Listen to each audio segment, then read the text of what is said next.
I kept getting nonstop knockout highlights from KnuckleMania, and from what I understand, you were actually watching the entire thing. I only saw highlights.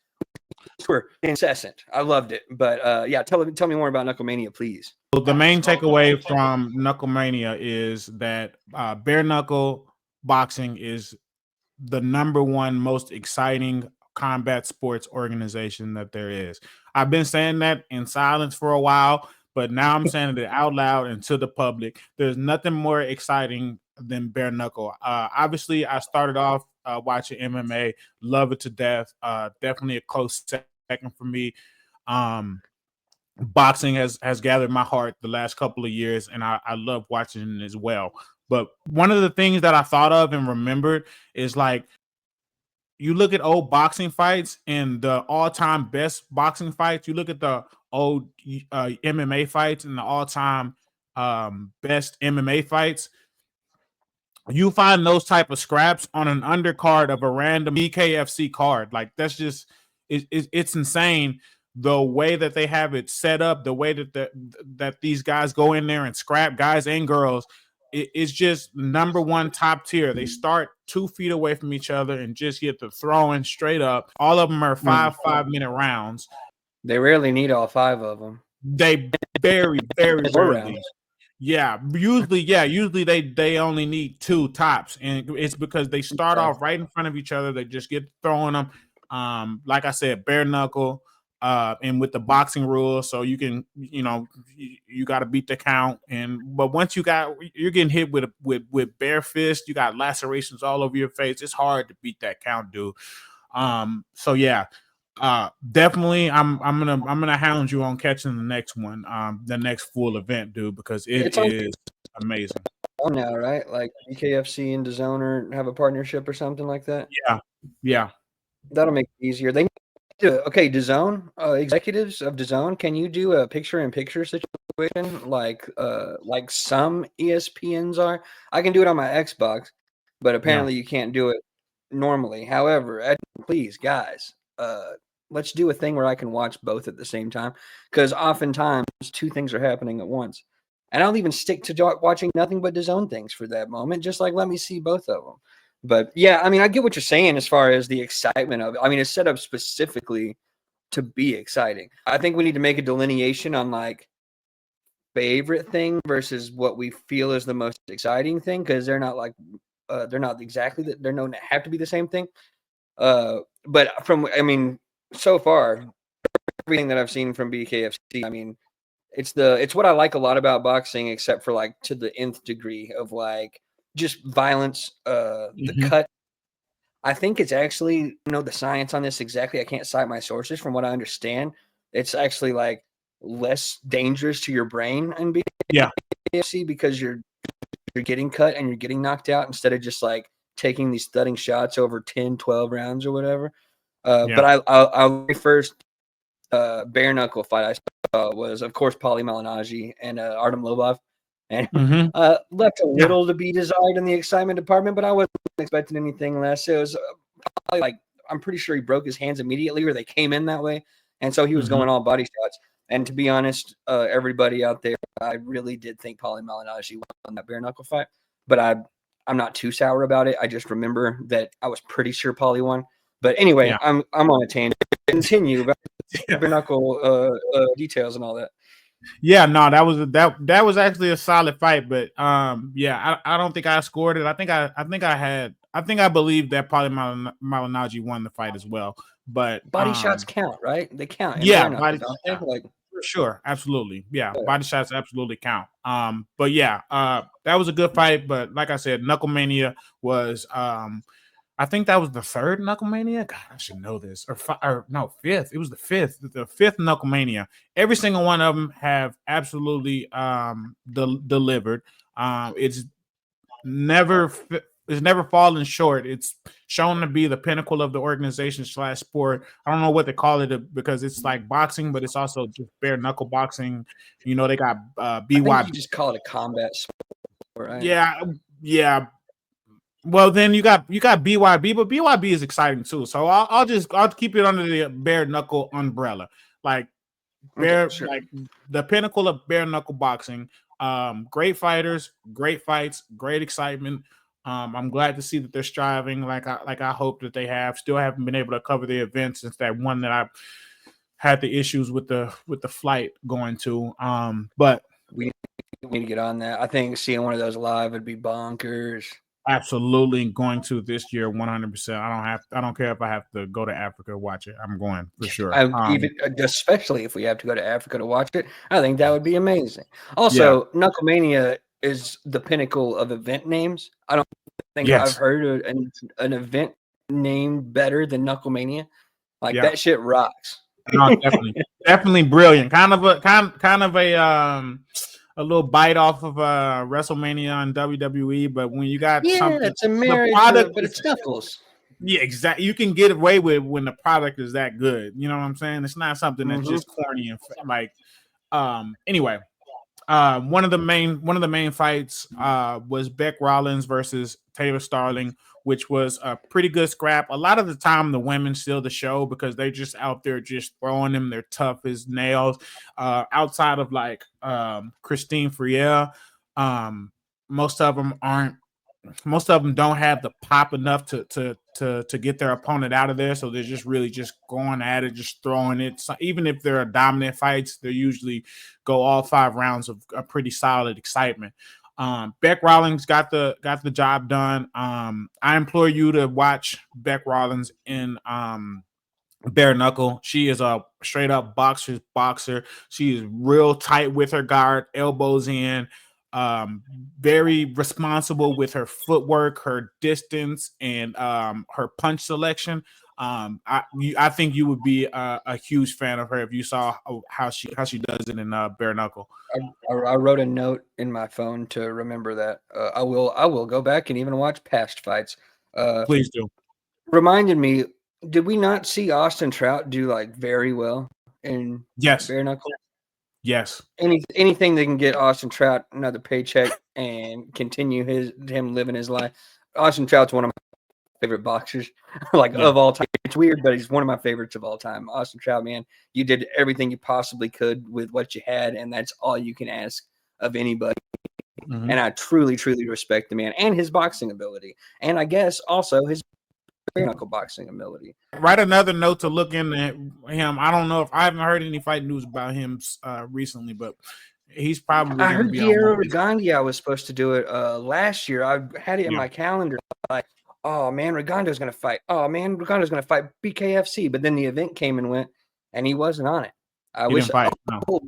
Actually, you know what? I'm pretty sure a pot of water exploded on his face and burned his skin, and I completely forgot about that until just now. I hope you're doing okay, Rigondeaux. I think he's doing okay. It was like a touch and go for a second. That's insane. That's terrible news. Yeah. We got to look. We got to look into that. Yeah. I had no idea. Well, yeah, we're gonna have to look into him too. We need to update. We need to update on him too. Though. He'd be awesome. Yeah. But the co-main event of bare knuckle was Ben Rothwell knocking Mick Terrill out, which is absolutely bonkers. For a couple of different reasons. Number one, Mick Terrill was the champion. He just defended his belt over the Juggernaut Hunt, who is one of the stars of BKFC. He is a great fighter, almost like a Mike Tyson-ish approach when he gets in there. That earmuff style in the jumping hooks. Thought he was gonna have enough to beat Mick Terrill. Mick Terrill knocked him down, and he landed on his arm, and and he had an injury. So it's basically a knockout. But you know what I'm saying. Terrill was winning the fight up to that point. Like a TKO more than anything. Yeah, definitely. Yeah, more like a TKO. Yeah, I'd like to see the rematch between them two, but walking away from that fight, I'm like, man, this Mick Terrill guy, man, he's for real. He's a great fighter. And then they booked him versus Ben Rothwell, who I think has only fought like 2 or 3 times in bare knuckle, but he's won all his fights. So I'm like, oh, we'll see what it is. Ben Rothwell, big heavyweight. Ben Rothwell watched him first round. I think he poked him in the eye in the first exchange, and then they came back and they started again, and he hit him with a right hand, put him to sleep, dude. Just absolutely knocked him out. And this is insane because Ben Rothwell is one of the first fighters that I was exposed to in combat sports. As far as like I figured out myself that I was just watching and was like, who is this guy? Nobody like, oh, Mike Tyson was the baddest dude. You know what I'm saying? It's obviously there's a lot of fighters that I knew about from other people, but one of the first fighters that I discovered myself was Ben Rothwell, because back in like fucking 2006, 2007, when we only had basic cable, one of the channels that we had was airing IFL fights. And I don't even know what IFL stands for, to be honest. You remember IFL? International Film something or other, I think.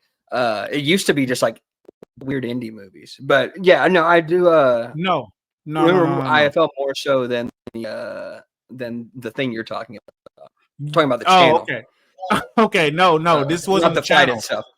No, this wasn't a channel. This was an organization. It was called the IFL. Oh. It was an MMA organization.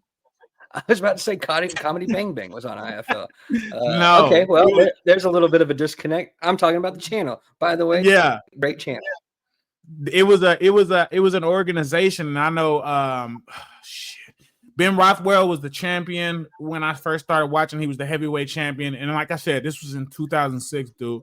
I think Cain Velasquez was on there. I want to say Jorge, but Jorge was in Bulldog. I don't know who else was in it, but that was like, this was before I really got exposed to the UFC. This was like really the first MMA organization that I ever watched, because we didn't have like the major cable. We definitely wasn't buying no fucking pay-per-views. So like, this was the number one MMA organization that I watched. Now he was the champion way back then in 2006, dude, 20 years ago. And to see him come and win the BKFC 20 years ago like that, bro. Facts. Facts. It hurts, right? I graduated high school in 2007. That's insane. I'm not liking this at all. Yeah. Yeah.